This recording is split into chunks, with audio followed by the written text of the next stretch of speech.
थोड़ा IT numbers पर किया जाए फोकस। बहुत सारे नंबर्स आ रहे हैं, बट क्योंकि इन्फोसिस रिसेंटली अच्छे एक्शन में भी रहा है, देखते हैं लार्ज कैप स्पेस से इसके कैसे नतीजे रहेंगे। कुशल बताइए, वैसे अभी तक किसी लार्ज कैप नंबर्स खास आए नहीं है, क्या इन्फी ट्रेंड ब्रेक कर सकता है?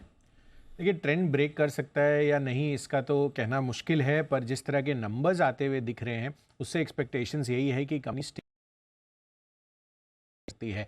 सबसे पहले नजर डालें, लगभग 1.1% की ग्रोथ एक्सपेक्टेड है, 460.3 ये जो है कंपनी अपना जो है डॉलर आय में रिपोर्ट कर सकती है अपने नंबर्स पर। आपको कामकाजी मुनाफे की बात कर रहे हैं तो 1.6% की ग्रोथ एक्सपेक्टेड है। 8,000 करोड़ रुपए पर कंपनी अपना कामकाजी मुनाफा घोषित कर सकती है। मार्जिन जैसे कि मैंने आपको बताया कि स्टेबल रह सकते हैं 21%, 21.1%।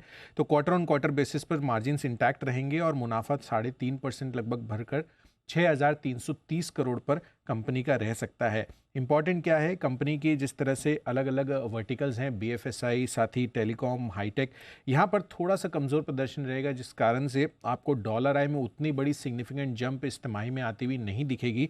पर मार्जिन सपाट रहेंगे तो उससे एक सहारा है। और साथ ही गाइडेंस के लिहाज से जो कांस्टेंट करेंसी टर्म्स में FY24 के लिए एक्सपेक्टेड है वो 4 से 7% है।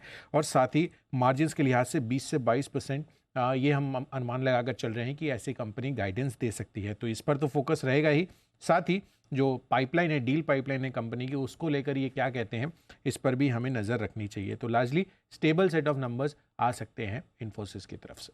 चलिए, स्टेबल सेट ऑफ नंबर्स आ सकते हैं इन्फोसिस की तरफ से, देखते हैं मूव कैसी रहेगी। आज थोड़ा नर्म है, बट 3-4 दिनों में बढ़िया एक्शन इसमें है। 1370 के आसपास आई थिंक रिकमेंड किया था, वहाँ से तो 100-125 रुपये ऊपर की मूव इस पर आपने रिसेंटली आते हुए देखी है। कोफोर्ज, आई थिंक कुशल, इसके भी नंबर्स आने वाले हैं, लगे हाथ कोफोर्ज के अनुमान के बारे में बता दीजिए, क्या एक्सपेक्ट करना है इस कंपनी से?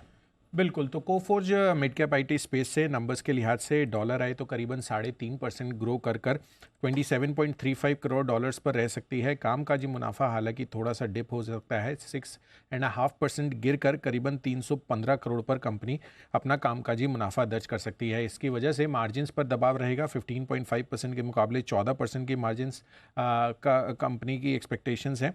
साथ ही हमारे तरफ से जो रिपोर्टेड पैट है, आप देखिए 115 करोड़ था, इस बारी 225 करोड़ पर ये आंकड़ा रहेगा। पर एक्सेप्शनल आइटम्स थे पिछले तिमाही में, तो एडजस्टेड बेसिस पर देखेंगे तो 233 करोड़ से घटकर 225 करोड़, यानी कि 3.5% का फॉल एडजस्टेड बेसिस पर मुनाफे में कंपनी जो है डिक्लेयर कर सकती है। ऑफकोर्स मार्जिन्स पर दबाव इसलिए भी है क्योंकि खासा जो वेतन खर्च कंपनी का बढ़ता हुआ दिखेगा जो पहली तिमाही में, उसका इम्पैक्ट होगा और वीज़ा चार्जेस भी यहाँ पर लगते हुए दिख रहे हैं। तो जाहिर सी बात है कि इस पर कर मार्जिन्स पर दबाव आपको देखने को मिलेगा।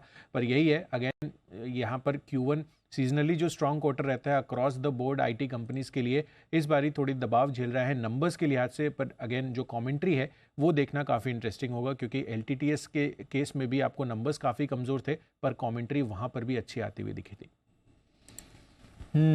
तो ये है आपके लिए कोफोर्ज। एक बार सचिन जी से चार्ट चेक ले लिया जाए। सचिन जी आज वैसे थोड़ा सुस्त है, बट क्या राय देंगे सर इस पे?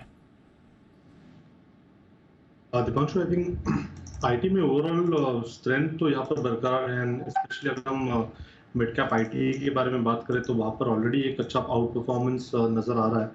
कोफोर्ज में भी जिस तरीके से अभी भी डेटा प्लेस्ड है, मुझे लग रहा है लगभग अराउंड 5500 के आसपास के स्विंग्स इसमें बनने चाहिए पोजिशनरी, एंड एक higher top higher bottom sequence इसने काफ़ी अच्छी तरह मेंटेन की है। हाल फिलहाल में है जो 4600 के आसपास का बेस बनाया है। आई थिंक जब तक ये पर्टिकुलर बेस वायलेट नहीं होता तब तक ट्रेंड में कोई बदलाव नहीं होगा। एंड ये डिक्लाइन जो अभी फिलहाल मिली है 5500 के स्विंग्स बनाने के बाद, मुझे लग रहा है वापस एक अच्छी अपॉर्चुनिटी है जहाँ पर ट्रेडिंग लॉन्ग्स डिप्लॉय करनी चाहिए। 4730 मुझे लग रहा है एक इंपॉर्टेंट लेवल होगा ट्रेडिंग के लिहाज से, तो उसके स्टॉप लॉस के साथ अभी भी इसमें लॉन्ग्स बढ़ाने की सलाह होगी। एंड पोजिशनली मुझे लग रहा है लगभग ये ट्रेंड लगभग 5500 तक एक्सटेंड हो सकता है। ओके, तो ये है आपके लिए कोफोर्ज पर राय आती हुई इस वक्त। आइए